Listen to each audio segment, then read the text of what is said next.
But I think the main things is at the end of the day, volleyball is volleyball. It's in the same 9x9 court, and the rules are the same. So we. Is that on the back of your shirt? Yeah, it's on the back of the shirt. A little free shout out for you. And it doesn't matter who's on the other side of the net. You need to still execute to the best of your ability if you want a chance to win. Brett Walsh, damn it. What is up, ladies and gentlemen? Welcome to the 9x9. This is the 81 square meters of the best volleyball content on the internet. My name is Everett Delorme, live from Toronto. That is Rob St. Clair, live from Chicago. It is episode 140 and change. We are now in the fourth calendar year, Rob St. Clair, of this show, and we're here to talk some volleyball. We're here to talk about plenty of things. How are you down off your high horse after commentating the first ever Volleyball World PlusLiga match commentated in English? How many times do you think you said that and posted that around the internet? Several times. So yeah, is an understatement. several times. Hey, if Volleyball World wasn't going to promote it, which they did not, I did. So you helped out by promoting the match itself, which I appreciated, and gave me a platform to comment and let people know that there was going to be English commentary on Zawiercie versus Warsaw. We did it. The match was really good. I had a good time. We'll certainly talk about it in a minute.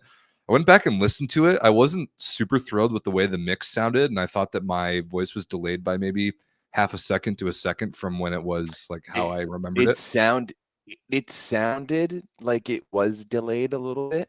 And yeah, because there was a few times I was like, what's happening here? And then I was like, maybe the mix is just a little bit off. Yeah, I don't know. But better than nothing. I hope everyone had a good experience with that. I had a good experience with that. But okay, it's a little bit better than nothing. Thank you. You know, come on, let's try to. It was a little bit better than in terms of overall. So great. That's the only thing I'm gonna congratulate you on it. Thank you. I appreciate that. We'll talk about the match in a minute. It was, as far as everything else VBTV related goes, this was a legitimately electric weekend of volleyball. This was legitimately really, really fun weekend of volleyball. And we're going to start in the Superlega, which, if you're a veteran of the show, we used to always do this. We used to spend 2/3 of the show every week on the Superlega. And this season it has been very far from that, just because the Superlega, the first half of the year, was not interesting. The matches weren't that good. There was no drama. And lately, it's been getting a heck of a lot more fun to watch. And the matches this weekend in particular were ridiculous. They were ridiculous. Electric. First and foremost, we will obviously start off with the two best teams in the league, arguably the two best teams, maybe in all of volleyball, depending on who you ask. Perugia versus Trentino. Trentino takes Perugia down in a 5-setter. That was nothing short of ridiculous, Everett. That was the wackiest, goofiest, weirdest, dumbest 5th set I have ever seen. And that's the way that Perugia takes their first loss of the season. It definitely comes with an asterisk, Rob St. Clair. Like when you have two of your outsides go down and you have your 4th middle playing outside hitter in the 5th set, against Trentino, it's going to be a bit of an issue. First and foremost, Ishikawa cramped up in the 5th in a weird cramping too. He just kind of passed the ball or made a movement, stood up, and then kind of fell over. Yeah. And then Plotnitsky, it sounded like it was something with his hamstring, but from the sound of it, it's not going to be too bad. So 2 injuries for Peru like that. Some could already come in. They had to use someone else.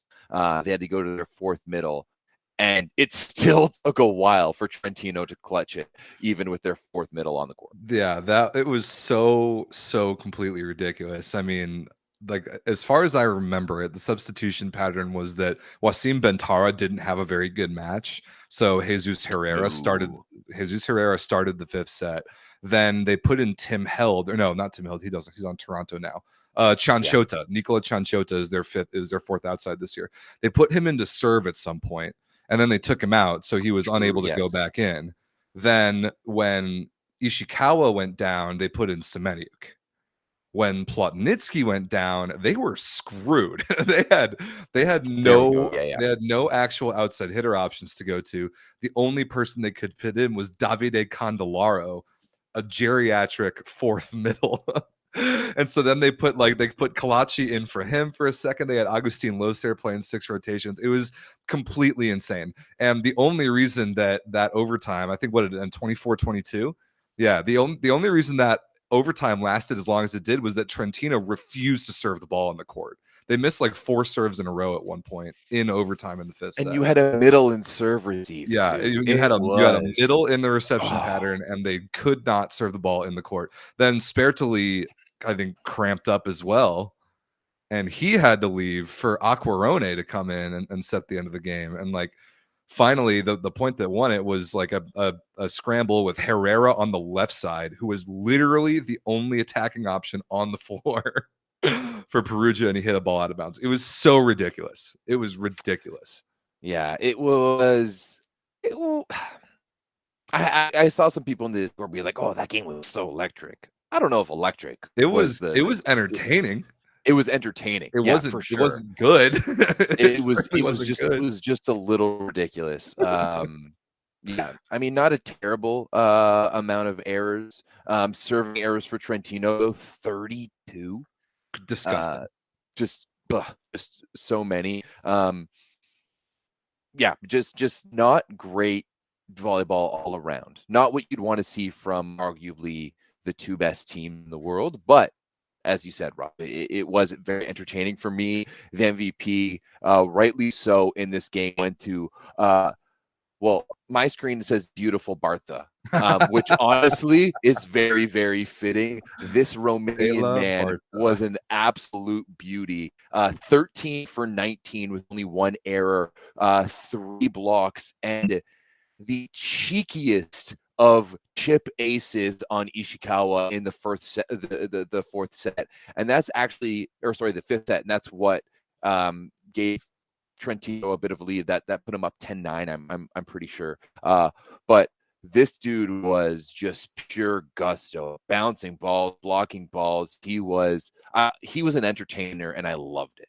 Yeah, both teams rocking with backup middles, actually, because Russo's out for Perugia, but they have Sebastian Solé. So, like, he's a legend. He's an Olympic medalist. No problem there. I was not expecting Trentino to survive Jan Kozemernik's absence so well with Bela Bartha in there, but he's legitimately really fun to watch. And like 17 points, was tied for 2nd in the entire match in scoring from the middle. Yeah. Like, what more can you ask from the guy? He's a bit of like a little bazooka. Yeah. You know, like he's firecracker doesn't do it justice. You know, no, he's just a big unit. He's just like a giant center. And he's ready to pop off at any moment. Now, I'm assuming that he's kind of a hitter, or like he's going yard or he's striking out type of guy. And this is one of those games that he's coming in off of the bench. He's just bringing a lot of energy. He catches a little bit of momentum, and everyone knows that in this game, when you're feeling good, you're feeling great, right? And if you can play, and they clearly hadn't really game planned for him either, and his style of play. But you mentioned Sebastian Solé, old man Solé, 4 for 6. 5 blocks, including an absolute massive one in that 5th set. He's a little gray in the hair, but he could still get it done. You can still do it. It's really enjoyable to watch him. Yeah, this was a very weird Perugia game for obvious reasons. I mean, they were just like in shambles on the pins the whole game. Until Plotnitsky got hurt, and that wasn't even his greatest game efficiency-wise necessarily. They didn't get a lot out of the opposite position. Simone Gianelli was just really confused and couldn't like make sense of all the madness in the 5th set, and I don't blame him because I couldn't make sense of it either. Everett, I have a question for you. This was some debate in the Discord when it happened. Let's say, we're talking about the sport of volleyball here. Let's say a player goes down injured in the middle of a point. What do you think should be the procedure that the officials take relating to like ending the point early or letting the point play out or whatever? Like, how do you think that should be handled in volleyball when a player goes down in the middle of the point? Because I think I'm very much on the other side of this from where the Discord was. I'm with the Discord on this one. I was lurking on the Discord while you were talking about that, mostly because of how quick of a game volleyball is. Okay, so explain it. And What do you so, what do you think should happen? so because like we were talking, you're talking specifically about the Ishikawa moment, right? Yes. Where he crumpled onto the floor. So the speed of the game is such that like it's an inherent injury, right? Like if you do play it out and he's on the floor, like the ball goes up to the net, maybe like it's an overpass, they pass it back over, and he's hits on the ground and he's hitting the head, like injury prone. It's an injury prone for the other guys around it too, where the ball comes back, they could kick them, they could trip over them. Like there's so many things that could happen in that moment. Now, I maybe understand where you come because I grew up in that hockey culture of like, if you can get up and skate, then you get up your ass up and you skate off the ice and you get off the ice, right? But for some reason, for me, it feels different in volleyball. Like especially when someone crumples to the ground, like that. That to me is just like inherent danger all around. And to be honest, like they do it in hockey too. Right? Like they do it in hockey too, that if someone like there's times when there's been games in when someone takes a hit and immediately, even if it's a clean hit, you know, the refs are whistling and skate over because you can just tell that something's wrong. Right? That's fine. The difference in hockey, basketball, soccer is that those are live ball, like running clock, like extended period of activity sort of sports. Volleyball is not like that. If you get hurt in a volleyball rally and you go down, there is nothing stopping the rally from continuing. It will almost certainly be over in seconds. Safety. The case in so therefore I don't think it's a safety risk. I do not think that whistles should be blown to stop a play if somebody goes down. I absolutely do not think that. American football is the pacing of it is similar. People get hurt all the time because it's ridiculously dangerous, and the play plays on. I have the only time when it stops in American football is if somebody has the ball and their helmet comes off. That is the only time they will blow a whistle to stop a play. I think it's really hard to make the comparison in terms of injuries for like football, like is like the point is to hurt people. Right. The reason why I'm making that comparison is because plays last seconds and then the play ends, the whistle blows, and there's extended dead time to then deal with the injury safely. There is no reason in volleyball that we should be stopping plays for an injury. There's no reason for it. Let the play play out. And it sounds like you're alone on this point. The whistle will be blown in seconds. Finish the point, and then deal with the injury. There's Trentino, there's too much risk to add more of an injury.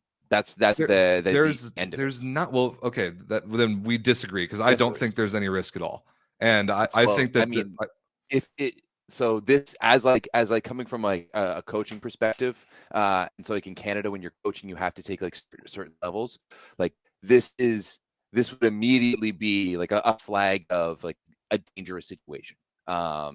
And like any coach that I know would anyone would whistle the ball dead in that moment. Yeah, I disagree with that.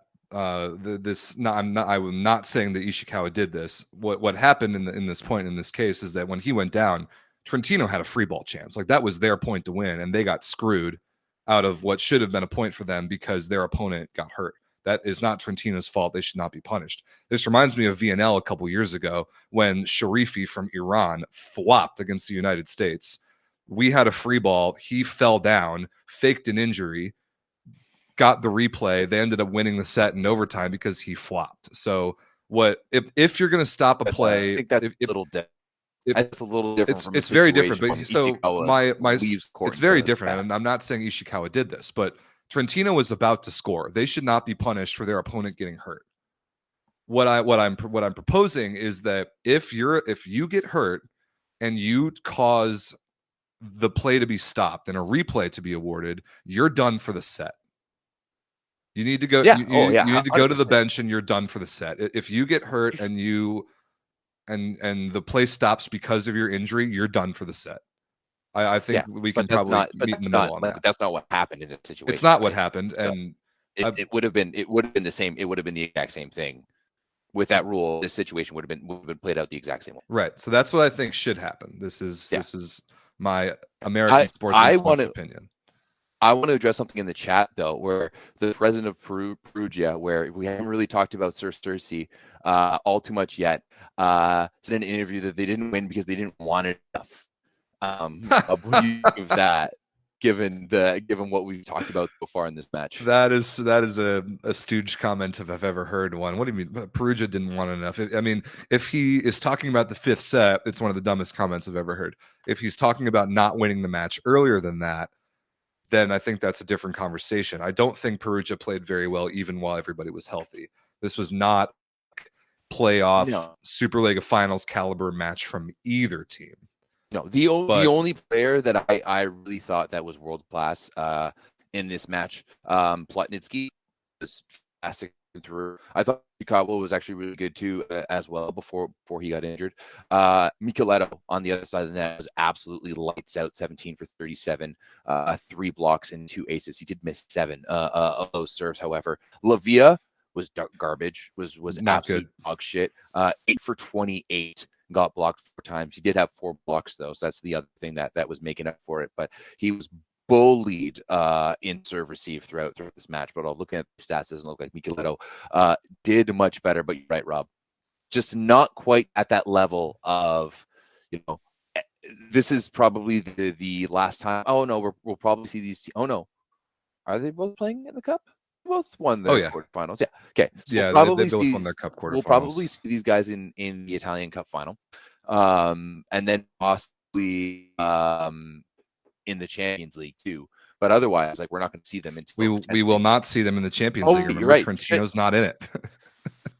So cup final is likely, and then Scudetto final series is also likely, barring some huge shakeup in the standings. And I hope that when they play the next time, the match is a little bit cleaner and higher level. Yeah, and I absolutely think it will be. I think it will be too. Was just a weird one. Yeah, weird. Hara having one of his worst matches of the season, and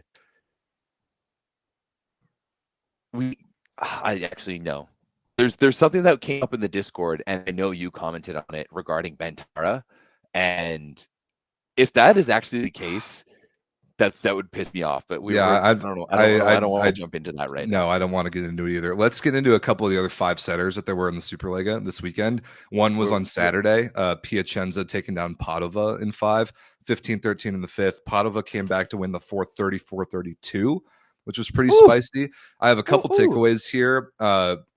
Piacenza was very, very incomplete. Stephen Marr and Alessandro Bovalenta were both pretty bad. I do give Mark credit though, because after he was benched, he came in off the bench and served an ace in the 5th. So that takes a lot of mental toughness. But Uros Kovacevic and Yuri Romano, both off the bench, both good. Quite rare. 20 Kovacevic. Yeah, both of them good off the bench. The other thing I wanted to bring up here is a player who I think I honestly had completely forgotten about. And this is a player who was a very highly rated opposite prospect for Italy and hasn't played very much volleyball at all in the last almost 2 seasons. That's none other than Tommaso Stefani, Everett. Tommaso Stefani off the bench for Padova, 10 for 15 with no errors. I forgot about this man. Season he played that season with Lepke at Toronto. 2 years ago now, 3 years ago now, and they were both pretty good. And I remember the Discord being like, "Oh yeah, maybe Stephanie's a guy that we could slot in there on the right side." And you're right. What has happened to him? He was hurt for so long, and I forgot about him entirely. I didn't see him on any rosters this preseason. I guess he ended up on Padova's roster, and he's been there because he's been there all year, and he's kind of played intermittently throughout the season. He had a season high. Oh no, this is his season high so far. So it has to be. Yeah. So he comes in a lot off the bench. The return of Tommaso Stefani. Maybe Maybe that's something to keep an eye on, because Night Owl in the chat says he's like Italian Politayev. He's literally always injured. If he's anything like Politayev, then yeah, there's no point in keeping an eye on the guy, because he is constantly always hurt. But I remember Stephanie from 2 years ago. He's really big. He's got a good arm. He's got solid ball Lefty, control. right? Lefty? No, he's right-handed. He's enormous. He's like 2 meters and 8 or something like that. So just a guy that I always remembered liking, that I forgot about, that popped up on this score sheet and surprised me. So maybe he can still be a guy. Can you picture the guy that we're talking about? Dude, he's a 2001. Like, he's still young. pretty young. Yeah. Yeah, that's what I meant. He got hurt like 2 years ago, and we haven't heard about him since. So maybe keep an eye out for Tommaso Stefani, especially because he's Italian. He can help Padova's roster flexibility. The other 5-setter that I watched the end of after the Perugia Trentino game that was incredibly fun. Hashtag TGE, the Grottazzolina experience, dude. Yeah. Grottazzolina takes down Toronto in 5, 22-20 in the 5th. Grottazzolina is 1 point outside the playoffs, dude. They're 1 point outside the playoffs. Dude, they just have this energy about them that I love. And I will say that my boy Danny Demyanenko is kind of at the heart of it. I agree. He's a bit of like kind of like spiritual nugget that keeps this team going. And I absolutely love it. But we're starting to see some guys on these teams.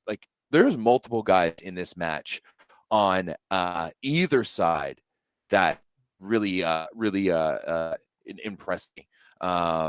Federici, Federici. That's right. Federici was outstanding. How do you pronounce this one? Gabriel Svansiger. Yeah, the Croatian kid.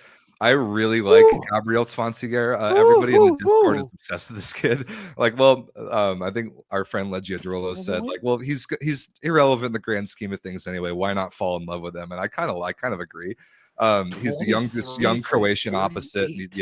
Going 23 for 38 with 26 points and 3 aces. 3 aces and 4 errors. Gross. He's a fun little kid to watch, man. I really do like him. And I mean, even Toronto had their moments. I mean, Fabrizio Gironi, who I've never liked, was super good in this game. 25 points on like crazy high volume. Tim Held, very good in this game, especially down the stretch in the 5th, like a guy that I also never really thought about when he was rotting the bench on Perugia. But no, not at all. This was legitimately fun. 2 like basically evenly matched teams. Incredible crowd in Grottazzolina, man. Incredible crowd. They were so into it. And Toronto literally won the match. They won the match. I think it was on a Federici hitting error out of bounds. But Zimmerman, the Toronto setter, came down from the block and fumbled his feet and committed a centerline violation, allowing the 5th set to continue. And then Grottazzolina came back and won it. Incredibly fun. 22-20, hashtag TGE, the Grottazzolina experience. Dude, the Discord was loving it. I'm Me on too. the bandwagon. Especially look at it, the fact that they're doing this by benching Dusan Petkovic. Right? Which is a move that I always love. Which is, you know what? We love to meme on him. I do like him in general. How many matches is that in a row now for Grottazzolina? Let me pull this up here. Okay, they are 4-1 in their last 5. Wow. And the one was a 5-set. 5-set loss to Verona was the only loss. They are insanely hot. And then good for them, man. Yeah, it honestly the way that Zakuski is running this offense, and you see just the spread and the evenness. And I think this team passes really well, 47% positive, 38% perfect, right? So they're in system pretty decent. And I mean, it works for them, especially because that's getting Danny going 13 for 20. down the middle. Just love that. really, really opens things up. But they play pretty fast and inspired volleyball right now. I'm willing to say that they've kind of saved their season. Like, they're probably not going to get relegated. And now all the focus, Rob St. Clair, goes on to Monza, For sure. which is absolutely wild because they're undefeated in Champions League still and sitting last spot Superlega.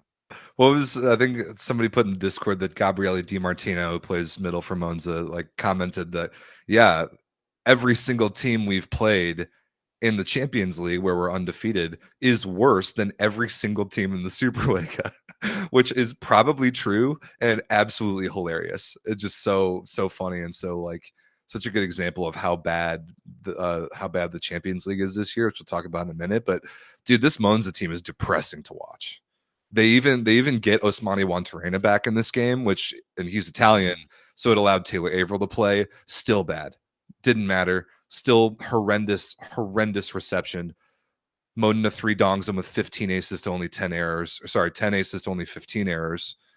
And Daviskiva drops 19, and like Monza just like has no chance. Like, I'm now looking at their schedule the next couple weeks and like trying to search for cases where they can get some points. And they've got one this weekend, I think Sunday, against Toronto.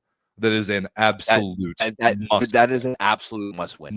Absolute must win. If they don't get, and you know what, I'm going to say they need 3 points from it too. They do. And you can't be in a situation where they're even in a set.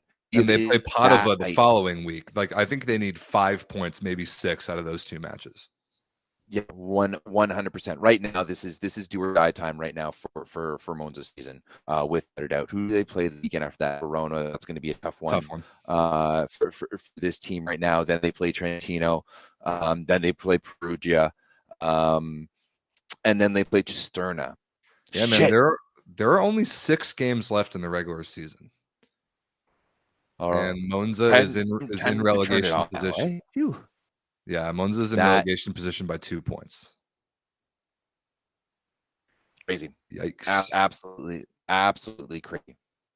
You want to hit Milano beat Verona 3-1 for 3 points. I didn't watch any of this game because I think it was on the same time as Perugia Trentino, but this is definitely let's just touch on it real quick. I just want to see how Namoriketa did, and then let's move on to something else. You got going lots of stuff to talk stateside this week. Yeah, we do. Basically, it looks like it was Keita versus Regers. Keita with 20, 19 for 36, 7 errors. Regers, that's his first time like in a while being above 20. He was so hot there for a while. As we started talking about it. No, yeah, but it's only his second time in the second half of the season going under 20. He didn't go lower than 25. 22 was his lowest in the first half. Second half, so far, he hit 20 only twice. So teams are really just keying in on him, and this is kind of what we're seeing once again. I mean, I know you hate to talk about transfers, but the talk about transfers around Verona right now is wild. And yeah, it sucks. He was on course for having one of the statistically best seasons ever in the first half of the season. He's really cool since. But on the other side, Regers, this guy's for real. Dude's really good. I believe the exact quote is, quote, Ferry Regers is the truth, unquote, Dan Manili like 3 years ago. So yeah, Dan put him on our radar a long time ago, and he was 100% correct. Also, an extremely good Matej Kaziski game, like out of nowhere. 15 for 26, 1 error only.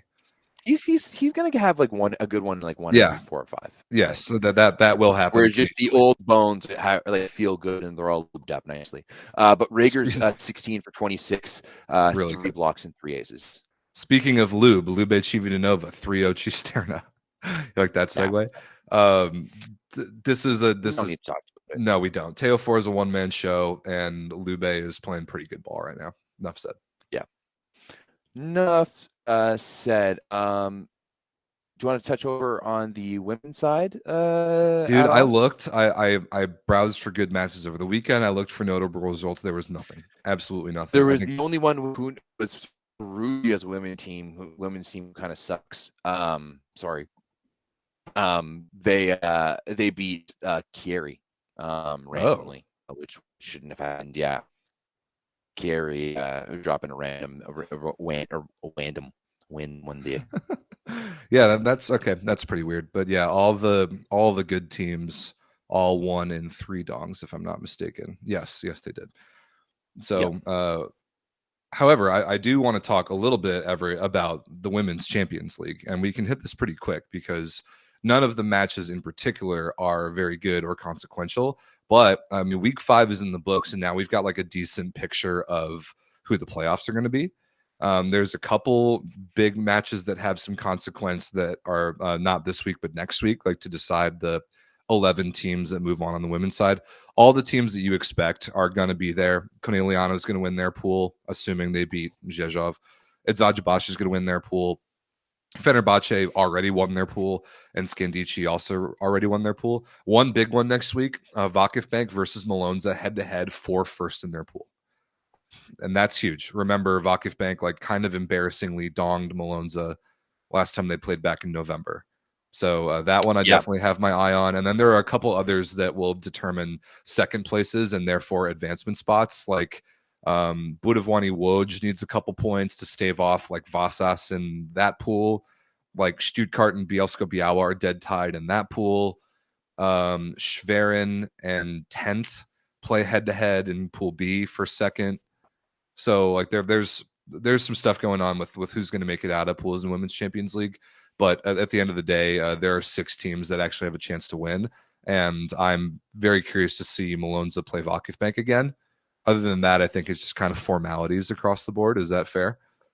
Yeah, absolutely. I know there's actually been some discussions with the Champions League about changing the format. I've seen that as well. I don't know any of the details. Nothing's come up. They're going to be adding in wild cards next year, which I have a feeling it's kind of to get out of a situation where you don't have like a Trentino, where you can just kind of, from my understanding, and I didn't look too much into it, it's basically just like a wild card that they give out irregardless of like country quotas and stuff like that. Okay, that's probably a good thing to have just in case of, like in this year's case, Trentino not in Champions League, Ziraat Bank not in Champions League, like the teams that you can kind of like look around and be like, there's a lot of stars they're gonna provide a lot of traffic, and like everyone wants to watch Matt Anderson and Mileto play over over the second Belgian team or the third French team or whatever the case may be. I know on the women's side in particular, they had so many like play-in spots that were open that you could have gotten a Novara in there. You could have gotten like a THY or one of the Turkish teams in there. Who knows? I'm curious to see if they change the format, but Women's Champions League week 5, really nothing interesting. I mean, Schwerin beat Paris St. Cloud in 5.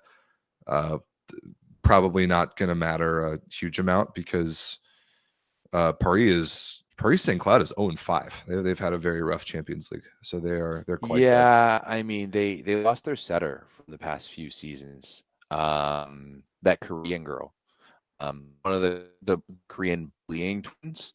So she was on that roster. Remember the story of those 2 Korean twins who were like on? Yes, I remember them. So she was, basically ostracized and has been playing essentially as her and the Russians the past few years, and that was why PSC was so good. But she's playing the San Diego Mojo now of the PF, so she's not there anymore. But yeah, honestly, I'm going to look at Champions League next week. Yeah, same. Yeah. Speaking of CEV, I didn't even know this, but Berkay put in the chat just now that Kuzeboro beat Novara in the CEV Cup 3-1. I actually did see that. Now that you mentioned it, I do remember that. That's actually pretty crazy. That's like legitimately crazy. And now like, because that's a 2-leg thing, like with golden set potential. So worst case for Kuzeboro now is golden set. So Novara better figure it out in that one. Them getting bounced in the 8th finals of CEV Cup would not be a good look for a team that good. That game was not on my radar until after it was well over, and neither is anything else in the lower level CEV competitions. Everything is going chalk otherwise, as far as I know. So no need to spend a lot of time on it. Yeah. You want to move over to the men's side then? Yeah, just a couple things on the men's side. Not much. Yeah, there was a couple of things today. Zawiercie getting another win. The only reason I mentioned that is Aaron Russell has played 3 matches in 2025, been MVP, and all 3 of those matches he has absolutely kicked. He was MVP once again today for Zawiercie as they beat Innsbruck out of Austria, which is like kind of So I actually have watched a lot of Innsbruck games because they've got 2 Americans and I like them. Kyle Hobus out of Northridge and Kyle Paulson out of USC. I like those guys. They have fought extremely hard in this Champions League pool against the good teams, Zawiercie and Milano. They've gotten to overtime and sets so many times, and they just keep blowing it. It's depressing. They're 0-5, and they just keep blowing it in all their Champions League moments where they can knock off big teams. And like today, they went to 32-30 in the first. They had a crazy rally. Like Kyle Hobus is their opposite. He's actually pretty good. He banged 3 balls. Like Zawiercie made miraculous digs all 3 times, got him the ball back. And then Innsbruck's captain of all people, their outside hitter, tipped a ball embarrassingly and got stuffed straight down to lose the set. Just like completely unacceptable. If you were an under-talented underdog team and you are in a rally in overtime against a very good team, do not tip under any circumstances. Just don't do it. Swing away and good things will happen. Swing away and good things will happen, my guy. Brutal. Yeah, I mean, Innsbruck has a 5-set loss to Roeselare in Champions League. That's a bummer. They like have a bunch of overtime losses to Milano. They've played them in 2 matches, so that is a shame. Zawiercie, though, really, really good, and we'll talk about them more in a little bit. The other couple, like I wanted to use Men's Champions League this week a little bit as a chance to talk about some teams in leagues we don't normally talk about. One of them is Halkbank. Halkbank Ankara plays St. Nazaire this week, and I wanted to bring that up because they just got slapped around by Ziraat Bank in the Effler League last week. Slapped Ziraat Bank. So it's been like Ziraat really lit up this year, and they didn't have Trevor Cleveno. No Trevor Cleveno. He was out. They had some guy named Paulo Zonka at left side, and they slapped him around. He's Argentinian. Paulo Zonka is Argentinian. Sure. All right, whatever. But like, Halkbank is not impressive to me. However, they did, like, I don't know if we announced this for sure, if we just speculated on it last week. They did pick up Yoandi Leal. So Yoandi Leal is in Turkey. He is playing for Halkbank. He will suit up as soon as possible. Let me see if this Italian. Let me see if the CEV has him registered for this game. I think it's tomorrow. Is it tomorrow or the next day? Yeah, Halkbank versus St. Nazaire. Let's see. Is Yoandi Leal on the roster? Yes, he is. Yoandi Leal is on the Champions League roster, so he could play this week. So that is meaningful. Another team I wanted to bring up is Berlin. The Berlin Recycling Volleys. They're completely dominating the German Bundesliga like they always do. But Everett, your boy, Jake Haynes is putting up like insane numbers right now. Again, did you see the Kyle D'Agostino and I did. Jake Haynes did see that. on where he jumps up and lands right in? There's so much nonsense going on in the Bundesliga. I 100% blame Gage Worsley. It is completely his fault. He is infecting the Bundesliga with all these memes, and I love it so much. Friedrichshafen, their team's a lot worse, but their social media presence is way better. World class volleyball social media.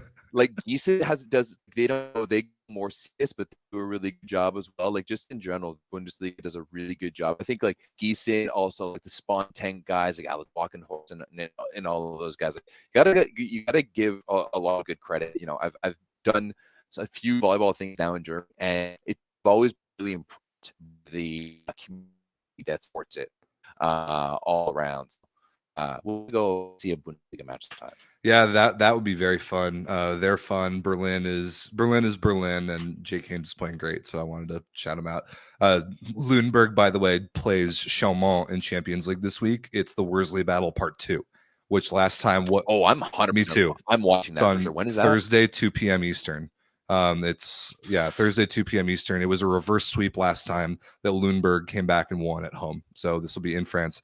I am very excited to watch this. That will be a fun one. Definitely the game of the week on paper, other than like maybe Olympiacos and Monza. Is just so gross.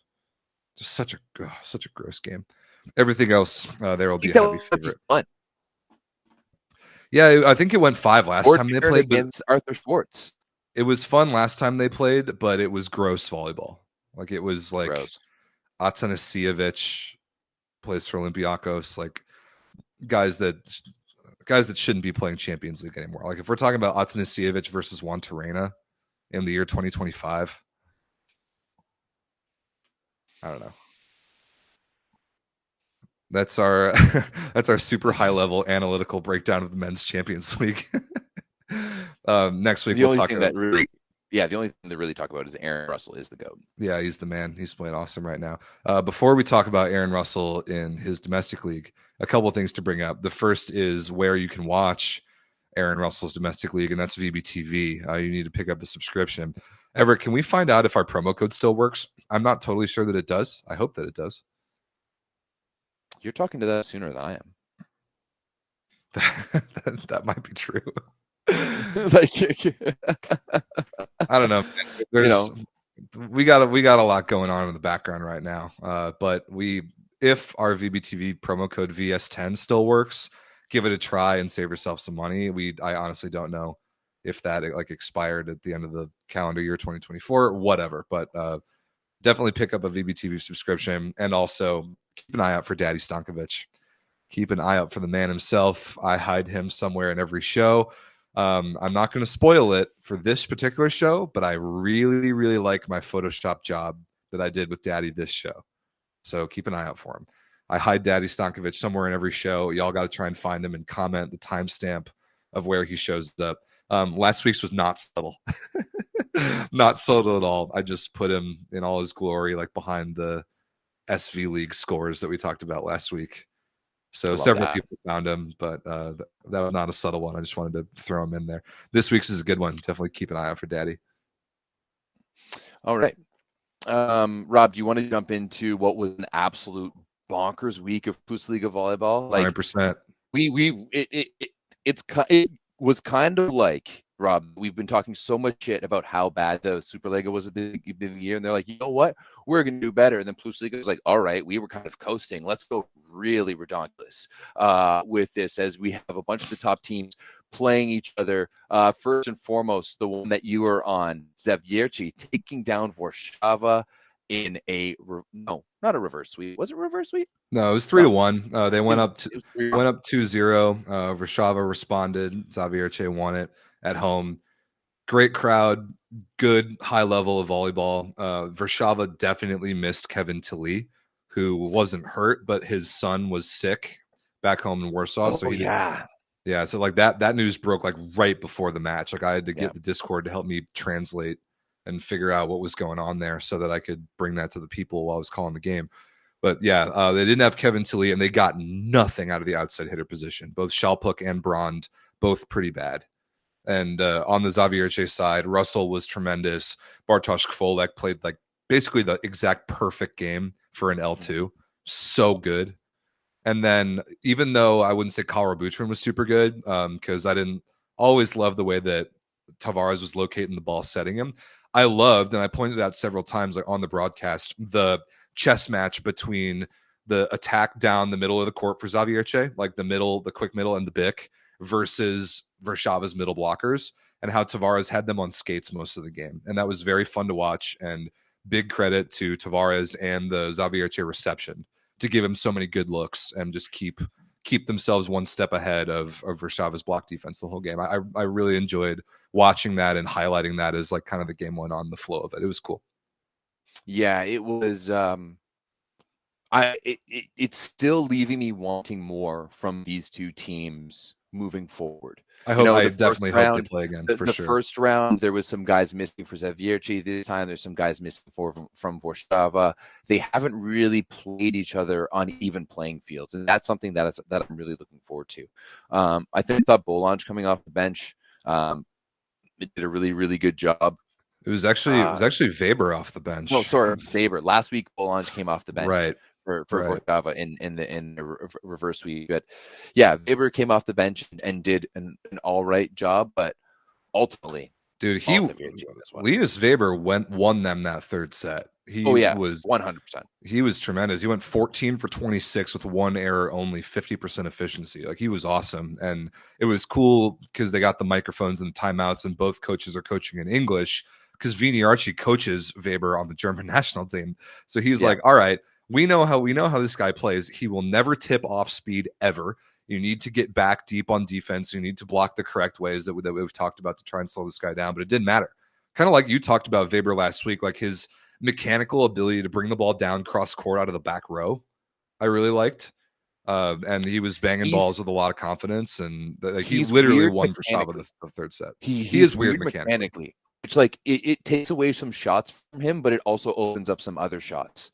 And he makes some shots sometimes that's just like, oh, that's kind of gross. And that kind of like he hits like low shots, which is so weird for a guy his size. But ultimately, Rob, like the top end of this table is getting so more and more interesting. Another one, JW taking down Norvid Czestochowa. Norvid's got some problems, eh? They've got to find Norvid is struggling. I mean, first they had Quinn Isaacson go down, who was just setting absolute butter for them. Then they brought in 43-year-old Gigaldo, who's essentially one of the presidents of the team. Now he's out. And Norvid, who was one of the hottest teams in volleyball, right, at one point, really starting to lose some steam. They really, really need to find someone to chuck the ball. And I don't know if they're going to be able to do that. Yeah, I don't know either. I mean, they have Tomasz Kowalski, I think, is okay. And they lost in 4 to JW, who's the best team in the league. So, like, it's not the worst thing in the world. Yeah. The result, the implications of losing 2 of the 3 setters in your franchise is a huge problem. And a problem they've got to figure out real quick. Like, what, especially because they kind of need a Polish setter too. Like, what Polish setters are sitting around in January, like, ready to suit up? I mean, didn't Zaksa pick up like a 3rd division guy last year out of emergency? Like, we're talking about a situation like that. It's not good. Yeah, but he was an outside hitter. It looks like Tomasz Kowalski came in off the bench to set for these guys. Yeah, he's been the backup all year. He's fine.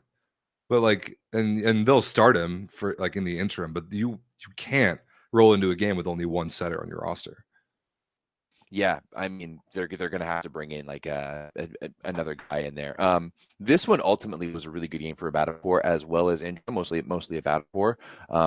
He was out there balling. I think Abadapur, there's a few guys who have done a really good job at lifting up their stocks for me.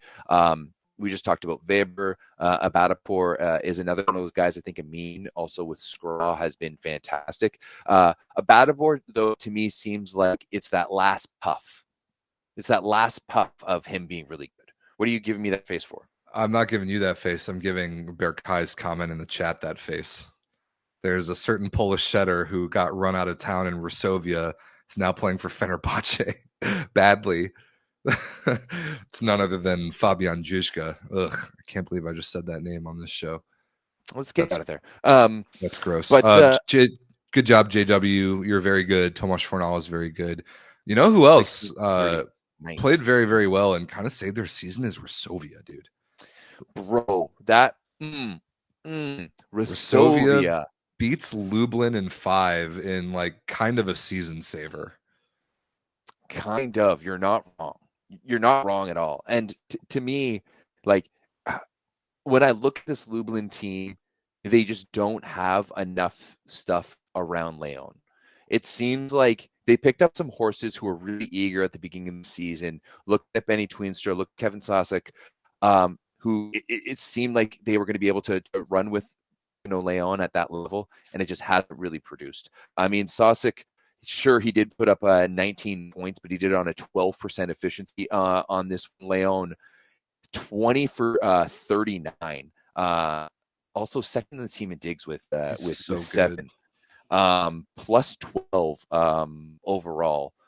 But other than that, this team just struggles to score, and they struggle to pass the ball. Yeah, ace 10 times. That's not good. 10 aces to 22 errors for Resovia is a very, very good ratio. And that second outside hitter position is the one for me where you've seen the sharpest drop off. Benny Tweenstra, not good at all. 7 for 22, 2 errors, not great reception, and miserable serving. So that is definitely an area of concern. But on the Resovia side, Bartosz Bednorz, with maybe the match of his career, 28 points, 19 for 32 attacking with only 2 errors, 5 stuff blocks, and 4 aces. Gross. Yuck. That's so good. Gross. That is absolutely filthy there by Bednorz. And Resovia, they're still sitting there in the 7th spot. The thing is, though, Rob, with this Resovia roster, they have the possibility, and Resovia gets hot, right? They have the possibility to have an upset in the first round. We just know they're going to shit the bed in the second. Right? Like that, I'm going to call it here first. Like it could be a very interesting scenario because especially if Resovia gets up into like a 6th position. Bro, with this roster, you're telling me that Bednorz and Boyer. Now, like, if they get hot, going into the season, I probably would have agreed with you there. But with the body of work that they've put together this year and how just bad that they've been and how the whole has been so much less than the sum of its parts on paper, which is a good roster on paper, I think.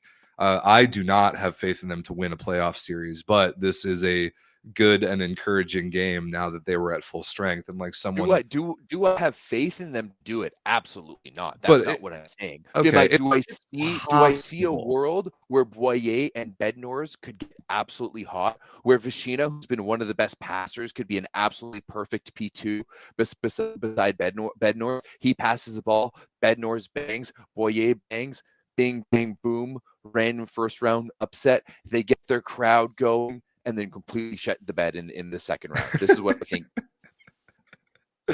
That would be a huge bummer for. If they got to, like you said, if they got to 6 and they played Warsaw, I would take Warsaw in that series 10 times out of 10. Maybe there is a universe, but I would take Warsaw 10 times out of 10, but I think Warsaw wins 9 times out of 10. Well, we'll see if maybe 8 times out of 2. We'll see if this is a one-time thing for Resovia or if they can actually keep it going, because that's been very clearly their issue on the season is sustaining good volleyball. They do get a cupcake in Katowice this weekend, so that helps. Not going to pull any conclusions out of that game. Yeah, good for them. They jumped over Skra to take 7th in the standings. Speaking of which, Skra beat in 5 by Suwałki. Not ideal. Suwałki has been like really coming up, and Filipiak, like we've talked a lot about. Filipiak is a baller. In Indra this year, we've talked about Mean, we've talked about Zoba. We haven't talked too much about Bartosz Filipiak, and from what I understand, I'm pretty sure he's second in PlusLiga scoring so far. I believe he is. Season. Yeah, 17 for 37, right? 19, and again, like Filipiak. Sorry, not Filipiak, but they're really spreading out the offense. You got 4 different guys in double digits in this one. Honorato, who we're a big fan of. We're team Honorato for sure all the way. Yep. He added another 16 in this one, including 5 aces. So yes, nine aces to only 16 errors over the course of a 5-setter for Suwałki is fantastic, especially when you look at Skra on the other side, who's going 4 aces on 20 errors. Yeah, 4 aces with 20 errors. So a massive difference in that one. But 4 to 20 is disgusting. Yeah, it was a mean overall. Still really damn good. 18 for 33 on this one with 3 blocks as well. So good win over there by Suwałki, and you'll see they're moving up. They move up. They're only 2 points away from Scroff for that final playoff spot. So when you look at everything going on there, Rob, with how Schalke's playing, how Olsztyn's playing of late, Gorzov still a team that can still get hot. The end of this season is going to be spicy. Real spicy. And yeah, Olsztyn has been playing great. They lost in 5 to Stalnissa, which is not great. Definitely not what they wanted to see. No. So they dropped to 10th, but I mean they're still right there. They're 2 points out of it. They're tied in points with Suwałki. Like this, the PlusLiga is awesome, man. There are so many good teams. Speaking of good teams, Everett, Zaksa Kędzierzyn-Koźle is sitting there in 5th.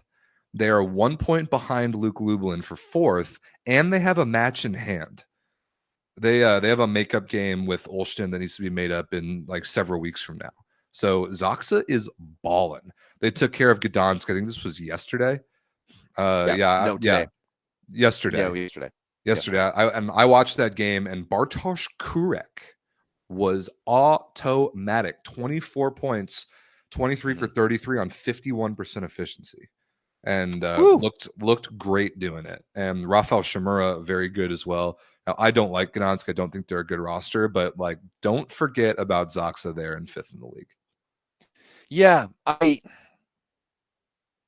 here's the thing. I fully agree. I just don't see them. But to me, correct long playoff series. I don't really see this team. I agree with you. The ceiling's still not that high, but like the ceiling on Zhezhov, the ceiling on Zhezhov, way higher. I agree. They literally never operate at that ceiling, and the floor is so low. And the floor is so low. Whereas like the floor for Zaksa this year has been, they might have one of the highest floors, right? Their ability, and like I think this really comes down to the quality of this organization, right? That like you had a dumpster fire last year, everything kind of up, and sitting in, you're still in 5th PlusLiga, better than you were last year, right? That's a great point. So you know what? Yeah, I absolutely love this Zaksa team right now. I think they just got a good vibe to watch and to play. So, Marcin Janusz is playing great at the center position. I think people don't give him enough respect. I think people just think he's kind of like a background character that sets elite weapons on all the teams that he's been on. But you really see a difference when you have a setter who is getting the most possible out of maybe a little bit subpar wing talent. And like Kurek's pedigree is well known. Shimura is a really good like all around supporting piece, and I like Grabelny, but like that's not a 5th in the PlusLiga caliber wing trio, and Janusz is making them into that.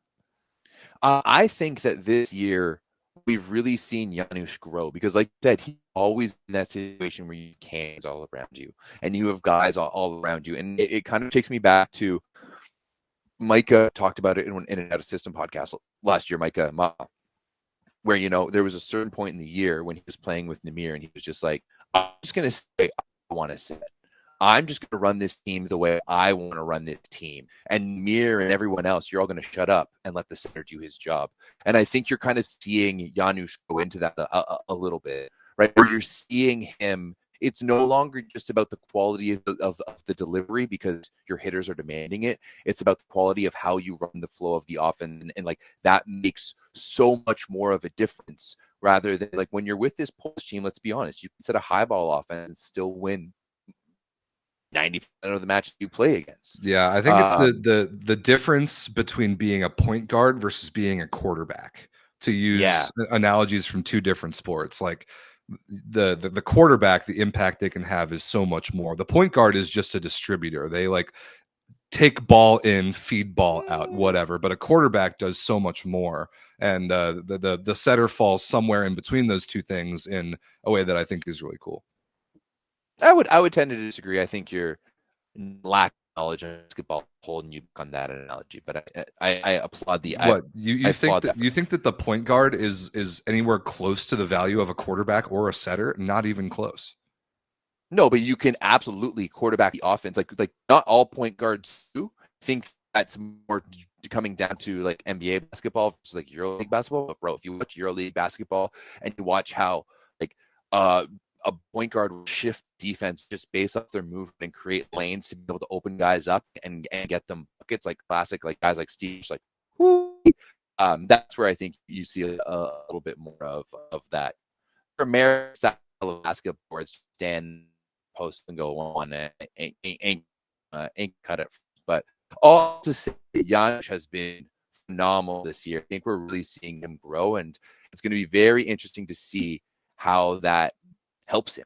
Because other elite setters, like I'm thinking mostly Gianelli right now, not Gianni, have always had all the best players around. So let's see what happens. Like when a guy like Checo, like this is what happened to Checo, right? He hasn't always had the most talented guys around him, and he's always been able to get things done. That is Setter 101, boys and girls. Do we have anything else to talk about Poland or about Europe in general? Because I think we've got several things to talk about in the Western Hemisphere that, if you're ready, I think we should jump into them. Yeah, I think we should move over to USA because you got to get going to your Pilates in half an hour. So first and foremost here, it's Orange Theory. Don't worry. Rob told me earlier, got very mad when I said Pilates. So kicking off now officially last week was the kickoff of the Wars of American Volleyball. And I have to say, Rob, pretty good showings on either side. Let's start here with League One, and Love was, I have to say it is a quality watching experience on a lot of levels. I think the broadcast is actually really good quality. It's clearly like 1080, 60 frames a second. There's some things that need to be fixed, of course, but I've really watched and enjoy it. The way that these courts look, like that opening court, was it in Atlanta? Looked in Atlanta, outstanding. Was just outstanding. And then also the level of the ball has been really, really good. Really, really good. Really entertaining. Really entertaining first week of volleyball. So I generally agree. I think League One's first week, they played 4 matches. I think it was generally a pretty huge success. I think it came across pretty well. I think we got to give any very young, brand new league a little bit of grace to figure some things out. I certainly can relate to that. And they figured out a lot of things even after the first broadcast, even after like the first set of the first broadcast. There were things being fixed and implemented. You could literally watching them. And like as we were watching that first set, we were watching that first set of Salt Lake against Atlanta. You were literally watching it get better. And it was interesting to watch. And I was like, there's so many times where I wanted to message you and just like talk about it. I don't know why I didn't. On my phone, I didn't have my phone on me, but I was just watching, and it was just like, oh man, like I could just imagine the panic going on behind the scenes right now as they're trying to get this production out.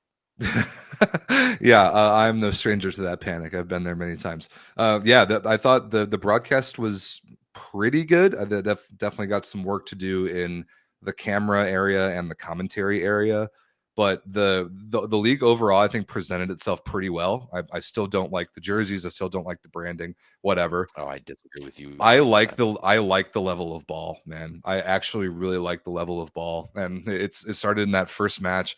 It's kind of similar to how we talked about the PVF last year, in that it's going to take a while for offenses to really click and figure it out.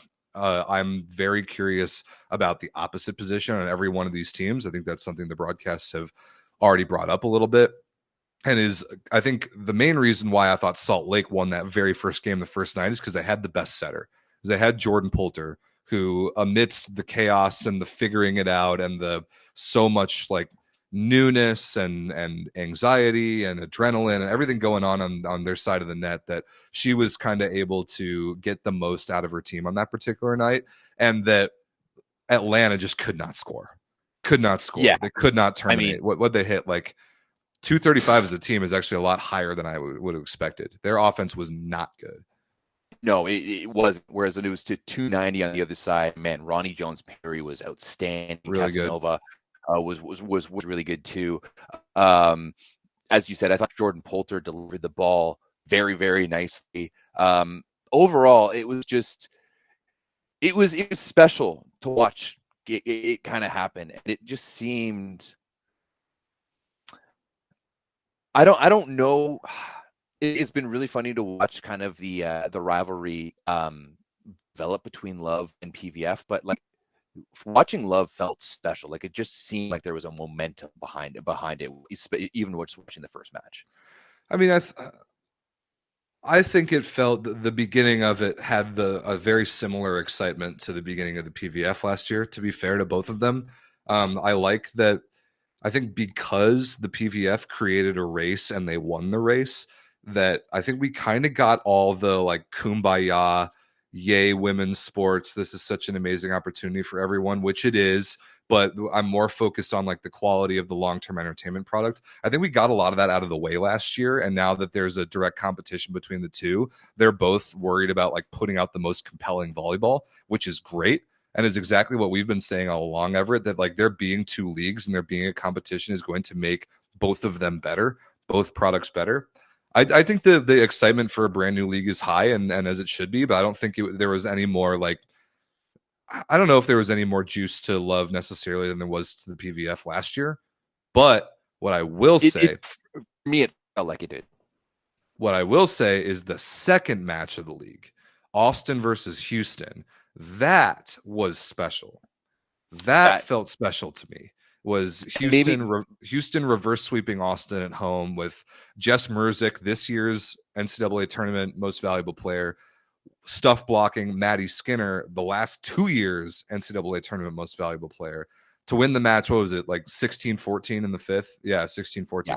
That was a special match. That was really fun to watch. That to me started out, like I said last week, that it has the possibility of developing a good rivalry. I think that's what we saw. Right? Yeah, I truly think that's what we saw in this instance where, you have that like Houston versus Austin rivalry. Like you have team like Texas compared to team everyone else.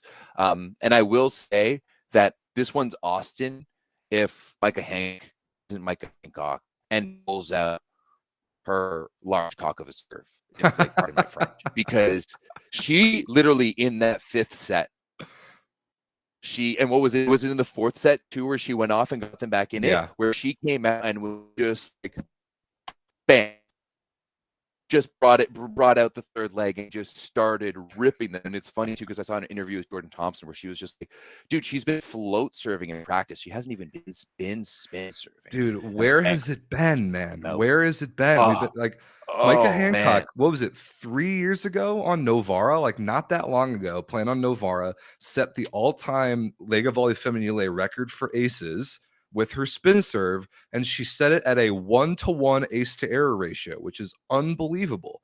And then Karch just does not allow her to spin serve for an entire Olympic cycle, and we forget that she can even do it.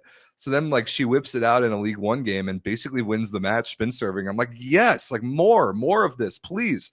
There actually are like kind of a high number of girls spin serving in League One in the first couple matches, and I love to see it. Go for it, 100%. She had 4 aces that were just pivotally important. It was awesome. Yeah, they were absolutely mad. A few takeaways this Raw. First and foremost, I thought the two rookies, Matt Skinner, who was amazing at the beginning of the match, and then Jess Merzick, who was fantastic at the end of the match, were both really, really impressive. I think the two of them are really one of the futures. It's like some of the futures of U.S. volleyball. Like I would not be surprised if we saw them both on the team in 2028. I loved watching them go head to head. That was extremely fun. And again, like Maddie Skinner is not an opposite. At least she has not been an opposite until now. So she will only get better. There was some moments of uncomfortableness. Like there was a moment, was it late in the fourth or the fifth? I think it was in the fourth where she tripped over herself and had over 3 balls, resulted in a Houston point. So it was going to be some there. Amber Ighieti out of Hawaii, love her energy, love the way that she plays. Just like kind of a little bit like she's a glide type middle, just like to the. Get in there, get your elbows dirty, get busy. Absolutely love. Despite them losing, I'm still fully on board with Austin being the best team in the league. Right? Interesting. Interesting. Yeah, they've got fully on board. They've definitely got the middles. I mean, it's amazing to see Chako Bogu playing at that level. They've got. I was about to say they've got the setter. I think it would have been a little bit better if we had seen Carly Lloyd. I'm curious to see about what is going on really at their setter position. And then if they're going to keep Maddie Skinner on the right side, she has a lot of work to do in out of system attacking, especially out of the back row. That can be learned. I have faith that she can do that. I would prefer them to put Skinner on the left and put Logan Eggleston on the right, because Logan Eggleston was a liability in backcourt defense and reception. Like, she was awful. And excellent point in the chat. I mean, our friend Pixie in the chat was at this game down in Texas. So I appreciate the feedback from them going to these games. Somebody said it in the chat last week that I agree with. I think that they should be switching Skinner and Eggleston on the wings. I think their ceiling is much higher if they do that. So curious if they end up experimenting with that on the Austin side. Now, another thing that I thought was interesting as we segue into the next game is because Austin and Houston both played 2 matches in 2 days, is how much lineup mixing up there was. For Austin, there was very little other than Julianne Fawcett, who is a legend, starting at opposite over Skinner. For Houston, it was like a completely different team. They played like a completely different team against Omaha and got donged on night number 2. Yeah, I didn't watch the match against Madison, but I did watch the Omaha match, and Omaha was so surprising. This was not a team that I was expecting to be a top team in this league. This was a team that I was looking at, and I was like, this Omaha team, but they just play such an interest. Like their block defense in this match was absolutely phenomenal. 16 blocks overall by Omaha in this one. Herrera Candelaria leading the way with 6 of them, which huge. 16 team blocks at a 3-set match is absurd. And that's really how they dominated this match, right? Like, they controlled their block. Their defense around the block was outstanding. 43 digs in this one. I'd really like to see for them to see the show, like the conversion rate of how many digs are being converted out there. But yeah, this Omaha team was so impressive in this one, the way they played together as a team. Yeah, I think if they catch Houston with their actual starting lineup, it would have been a little bit better. Well, I mean, I guess they got most of them. I don't know. The back-to-back thing is tough. It definitely favors Omaha in this case that didn't play a 5-setter the night before. That's tough, and maybe that's a piece of their format that they'll look at. But yeah, just Omaha's side of the net looked surprisingly good. I'd say Madison's side of the net against Austin looked surprisingly bad. I didn't love this game from Madison. I thought that Lauren Carlini didn't connect super great across the board. I thought Annie Drews or Annie Schumacher wasn't nearly efficient enough. They've struggled to connect to the middle a little bit. It just like wasn't a super clean game all the way around. And then like Austin played a 5-setter less than 24 hours before and 3-donged them. So I think that was something they should have been able to pounce on a little bit more. Yeah, I wasn't like, when I didn't really watch this game. I watched just some highlights and stuff like that. I just really wasn't impressed by the amount of firepower they had. I don't know if like Chelsea and Flynn are enough to get it done on the left side in this league. Sorry, I just saw a disgusting number: 16 unforced attacking errors in 3 sets for Madison. Yeah. Annie Schumacher leading the way with 6 of them. She had 11 errors overall to kind of negate her team. She was a 132. Madison overall, 0.93 efficiency in this match. Austin, 247. That's the match right there. There it is. That's gonna be the game there, folks. There is the match. So yeah, fun week. I thought the league presented itself really well for week 1, and they've got more coming up this week.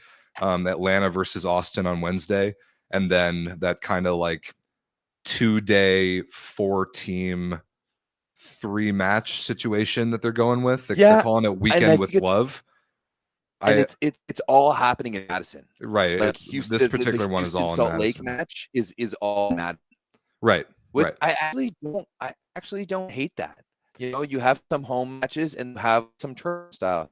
Why not? Yeah, I don't hate it either. I mean, I've been running the VLA for so long at events that are similar to that, where you get 4 teams or more to the same place, and like I think it definitely can work, especially their connections to the junior clubs. Like I don't hate that format at all. I am a little bit concerned though for like volleyball players and teams at this level having to play back-to-backs against a team that didn't play the day before. Like I just don't really think that's super balanced. So like Salt Lake plays Madison on Friday, then both Salt Lake and Madison have to play on Saturday against teams that did not play the night before. I think that's something to definitely keep an eye on. I was just gonna say it's like one thing, and like they do it in the NBA all the time, but I think in the NBA and the NHL, when you're playing that many games like, on the regular, that like everyone gets some, and it's like even if you're playing on back to back, like the guys did the night before, probably played before that, so and it's not that big of a deal. Yeah. Overall good and enjoyable. Yeah, absolutely. 100%. I very much been into it. And conversely, on the other side, as we flip to the other side of the league there, I thought, Rob, that PVF, everything just seems smoother and way better this year. It just seems like overall a better product. And I mean, hell, week 1 was a banger. I mean, that first match, Omaha, Atlanta, was fantastic. You set a pro volleyball record for the United States, just under 14,000 people at that opening match between Omaha and Atlanta. That was the second match of the season. The opening match was Orlando, San Diego, which was so bad that I don't blame you for forgetting about it, because that match was not good at all. Omaha and Atlanta, and we're talking about the Supernovas versus the Vibe, just to like make it distinct from the other league that also has Omaha and Atlanta teams. That match was awesome. It was great. So I have a buddy, shout out my friend Corey Sefrenick, buddy from Purdue who lives in Omaha and like has always been kind of like on the he's never played volleyball, but is a volleyball fan. He has season tickets to the Supernovas and was at this game. And like of the almost 14,000 people that were there, and said it was fantastic. And they got a good 5-setter out of it. Yeah, it was outstanding.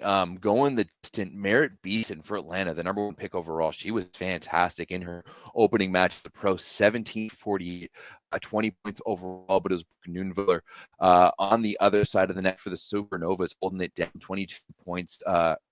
22 points. She was 22 for 57 overall. Regan Cooper, not as good in this one. She was better in match number 2, but it was an electric first match here. One thing to note, though, on the Atlanta side, Leah Amond, who was the top scorer of the league last year, she was not so great in this one. 11 for 46, 7% efficiency there, Rob. That'll get better. I love Brooke Nunneviller's game. I do not love her game taking 60 swings a match. I would not describe that as sustainable, but I do really like her, and they could use some more firepower from somewhere else.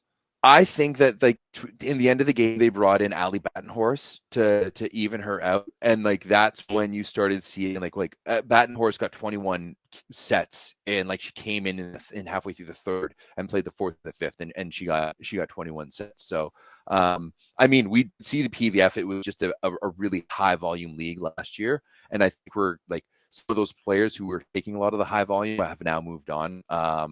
Whether they moved on internationally.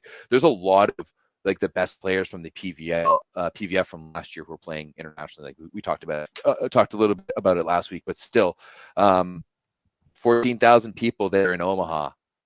It's looking pretty good. Omaha, 14,000 butts. I say 14,000 butts and seats is very, very, very real. That is legit. So well done there. Another team that I talked about it last week.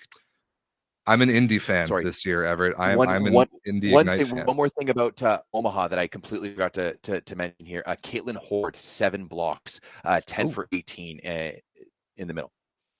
Ooh. Yeah, that one not too bad. And Rob, you were about to mention Indy. Indy I Ignite, brutal when you first said that set, last- outstanding rest of the match, and it was fun. It was very, when very you said cool. that last week, Rob, I was like, what is this guy talking about?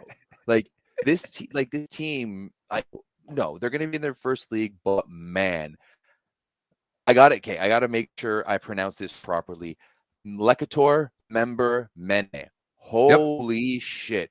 25 for 50. She has a 36% efficiency, 27 points overall. She added 2 blocks. She was ripping it. Yeah, she's awesome. I loved her in Pittsburgh a couple years ago, like right as Pitt was getting to be really, really, really good. Yep. And I'm looking her up her height right now because it's not very tall. She is No, 1.75 meters. So, Jesus, Rob, she is tiny and she is absolutely flying and banging balls. It's awesome. Not only is she flying and banging balls, but her passing numbers, 42 targets on 78 total, right? So she's passing like 53% of the receptions are going to her. She passed 33% perfect, 71 positive. So not only Fantastic. is she just out there passing balls, dime. She's out there banging balls too. You absolutely love to see it. She was our first star of the week for me, hands down in this one. But conversely, they have a really good 1-2 punch over there. Does Indy with Azani or Teal Azani? Or no, Azani. Yeah, Ajani Teeler is their opposite. She was pretty solid, 22 on 19 for 38, 37% efficiency. I mean, that's you can't ask for much more than that in the first match of a team's history, man. I mean, that is really, really, really good. Fun to watch. So yeah, I feel validated about my Indy pick. That Not to was mention a good sold out first match there. 7,000 people. So the crowd are starting are getting behind it too. You love to see it. You really man. I think there's an important point to point out here about these two leagues and what they're doing. The way the volleyball community, like the those of us that really know it and that really watch the games at all levels everywhere around the world, that really know the players, that really like get into it at a technical level, like Everett and I do, and a lot of our audience, the way that we consume and evaluate these things is very different than the way the general public sees it. The general public is not necessarily going to see League One and see their rosters and their level of volleyball and jump to the same conclusion that we kind of do about that league has the better talent, therefore it's probably the better league. They don't see it that way. The general public sees what's in front of them, and whatever's in front of them, whatever like is able to get them excited somehow, and if they're able to put 7,000 butts in seats, that is very real. That is very real and is a different strength of that league than maybe the overall like average talent level of the player. But just keep that in mind that like those of us that are really in the know in the volleyball scene aren't the people that they're necessarily trying to grab all over the place. No, it's been really interesting. I mean, some of the vitriol from some of the PVF fans online towards League One is really interesting.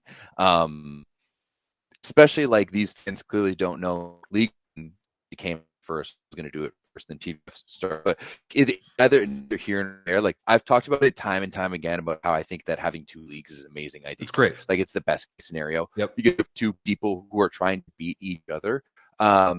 I will say that I think one of the reasons why we're seeing so much traction with the PVF is because there's so many newer NCAA volleyball fans who are just getting into the sport.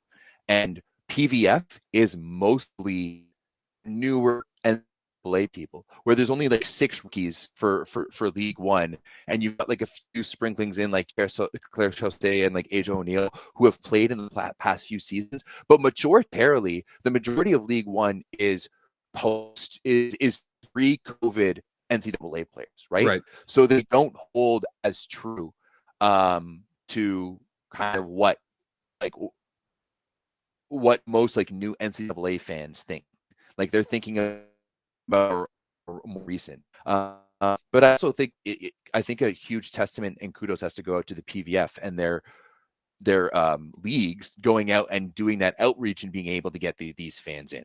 like and being able to do that job. I think just creating more and more opportunities, right? Like especially in areas that League One hasn't tried to purchase a club into. It's absolutely fantastic that the PVF is there. Yeah, it's good. It's the competition is good. The differences in the products are good, and it will be good in the long term. But I don't want to focus quite so much on the big picture every single week because there's just volleyball being played, and that's what we're going to talk about for the most part is just the volleyball. So lots of PVF matches going on this week. A lot of them are on YouTube for free. Some of them are on VBTV. Everett, I wasn't sure if Volleyball World was going to renew that mini partnership this year or not. It's very interesting because like I'm literally the most direct person with it within like it fully falls within me for Volleyball World, and I don't even know, right? Because from what I was told basically is that essentially like all the matches should be free and available on Volleyball World for free if you're in the United States. If you're in the United States or if you're outside if you're in the United States. If you're in the United States. What? That's like the opposite of how I would think that would work. But that's basically for American fans, it's free to watch the PVF. From what I've been told. Now, Atlanta's game wasn't on it wasn't on Volleyball World TV on Sunday night, so we're still figuring out. But yes, there is matches that can be watched on Volleyball World TV. I think some of them are live, and if not, then a bunch of them are going to be shown on demand. And from my understanding, if your VPN says that you are within the United States, you don't have to pay to watch. Okay, interesting. Yeah, a bunch of games this week. Make sure you know where you can watch them if you want to watch them. Last but not least, before we get out of here, one more thing that's coming up this weekend and the season has started is men's NCAA. This is a very interesting year in the men's NCAA scene. There are some pretty meaningful head coaching changes, namely John Hawks at UCLA. There's Simeon Nikolov, who's taken the world by storm at Long Beach State. Like, there's already some upsets. I mean, Penn State came to Chicago last week, got beat by Loyola and beat by Lewis in consecutive nights. And then like Ball State went out to Stanford and split games over there. Like this is going to be a very entertaining NCAA men's season. So if you're at all interested in that, this weekend is the First Point Collegiate Challenge. It's an event you're going to want to watch. Everett and I were there. What was it? 2 years ago in Austin, Texas. 2 years ago. Yeah. 2 years ago. Yeah. That was a very fun time. Lots of good stories, a couple drunk streams, some post-game shows. Well, I think that's our most legendary drunk stream. That was a really good one. Hands down. That's when that was a really Taylor good drunk stream. Message so yeah, oh yeah, that was that was iconic. So we never know exactly what First Point's going to do for their broadcasts. This year they're putting it on the ESPN networks in the States, including the Friday afternoon game, UCLA versus Penn State, is on linear TV. It's on ESPNU, which is like an actual TV channel, which is amazing. So that's very cool. The rest of them are on ESPN Plus, which is a streaming service. I'm going back this year. We weren't there last year, but I'm going this year. And I think I'm going to be doing like the sideline reporting for all 4 matches on the broadcast. So that's cool. And then nice. I think that our very good friends John Speraw and Karch Kirai will both be there, and I'm going to attempt. He's not our friend yet. We can't say that. He's not our friend yet, but Speraw is our friend. John is our friend. He can help. Very us. good is a stretch. He can help us make Karch our friend. So I am going to try to interview both of those guys in addition to some of the NCAA people, and all of that will be here on Volleyball Source, whatever I'm able to get. So stick around if you're interested at all in any of that. It's not going to be just NCAA content. I want to talk to Speraw and Karch about USA stuff for sure. So I'm going to be down there. I think it should be a pretty good time. Great. Love it. Well, Rob, you got to head out your Thai massage, and I'm hungry. So thank you very much, sure. And love you all, and we will see you later, pheasants. Peace. Peace. We love you. Nope. That's it. Right. Sign off.